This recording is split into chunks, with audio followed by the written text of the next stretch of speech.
Di sebuah desa terpencil bernama Wanalaras, terdapat pohon tua yang dikeramatkan warga. Siapapun yang menyentuh atau menebangnya dipercaya akan terkena kutukan. Suatu hari, sekelompok pemuda nekat menguji larangan itu, dan satu persatu dari mereka mulai menghilang secara misterius. Di tengah hutan kecil yang berada di pinggir desa Wanalaras, berdiri pohon beringin raksasa yang usianya disebut lebih tua dari desa itu sendiri. Warga menyebutnya pohon terlarang, pohon yang tak boleh didekati apalagi disentuh saat malam tiba. Diceritakan, nenek tua di desa itu sering memperingatkan anak-anak kecil untuk tidak bermain ke sana. Konon, pada malam hari, terdengar suara tangisan dari arah pohon itu. Banyak juga yang mengaku melihat bayangan wanita menggantung di salah satu dahannya. 4 pemuda desa, Raka, Fikri, Jalu, dan Bayu, merasa bosan dengan hidup desa yang monoton. Suatu malam, mereka duduk di pos ronda dan berbicara soal legenda pohon tersebut.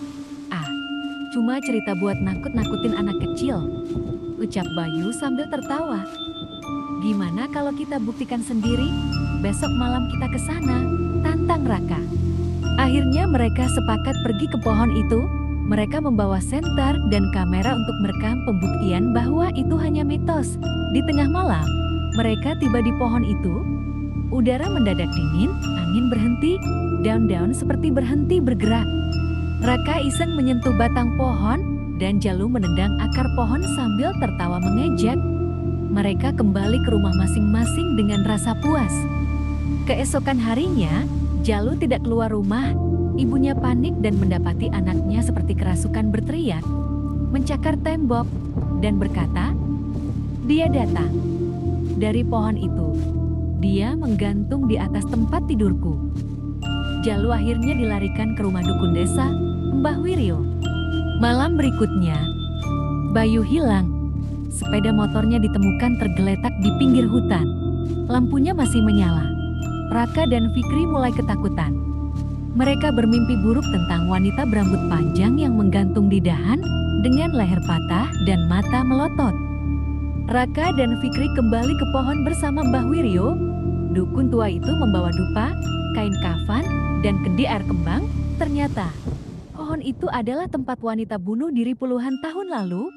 Ia dituduh sebagai penyihir dan dikucilkan oleh warga. Ia mengutuk pohon itu sebelum menggantung diri. Selama pohon ini hidup, ia akan tetap ada, dan siapapun yang mengusiknya akan menjadi bagian darinya. Mbah Wiryo melakukan ritual pengusiran, tapi mendadak terdengar jeritan Fikri. Ia ditarik akar pohon dan menghilang di dalam tanah.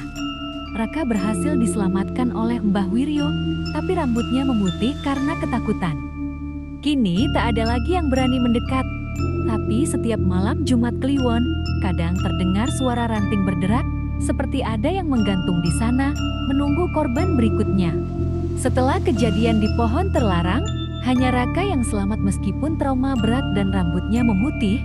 Namun beberapa bulan kemudian, kejadian aneh kembali menghantui warga Wanalaras. Raka merasa terhubung dengan sesuatu yang kini tumbuh di dalam dirinya. Raka kini tinggal bersama bibinya jauh dari desa. Ia sering mimpi buruk melihat dirinya berdiri di bawah pohon. Namun dalam mimpinya, dialah yang menggantung. Bibi Raka mulai resah. Raka mulai bicara sendiri, mencoret-coret dinding dengan gambar akar, ranting, dan wajah wanita berambut panjang. Dia belum selesai, Bi. Dia belum kenyang.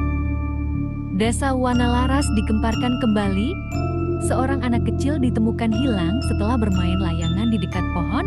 Mbah Wiryo merasakan panggilan kembali. Ia mengumpulkan para sesepuh dan berkata, roh itu belum tenang, dan sekarang dia sudah merasuk ke tubuh manusia. Mereka curiga Raka adalah jembatan antara arwah wanita itu dan dunia manusia. Tapi mengusirnya tidak semudah itu karena ada bagian dari pohon itu yang tumbuh di dalam Raka. Mbah Wiryo melakukan ritual penerawangan pada Raka. Dalam trans, Raka berteriak sambil menangis. Dia bukan penyihir, dia dibunuh oleh warga, diperkosa lalu digantung dengan tuduhan palsu. Ternyata wanita itu bernama Sri Lestari, seorang dukun muda yang difitnah. Ia meninggalkan kutukan pada tanah tempat ia dibunuh dan pohon beringin itu tumbuh dari kuburnya. Akar pohon itu bukan hanya tumbuh ke dalam tanah, tapi juga ke dalam jiwa manusia yang bersentuhan dengannya. Satu-satunya cara menenangkan arwah Sri Lestari adalah membuka kembali makamnya dan menguburkannya dengan layak, disucikan, dan diberi doa-doa penebusan. Namun, untuk mencapai inti kutukan, seseorang harus bersatu sepenuhnya dengan roh Sri Lestari, dan itu hanya bisa dilakukan oleh jembatan Raka. Raka setuju, tapi tahu bahwa ia tidak akan bisa kembali sepenuhnya sebagai dirinya sendiri. Dalam ritual terakhir di bawah pohon, Raka meminum ramuan penghubung jiwa, dan tubuhnya diguncang keras.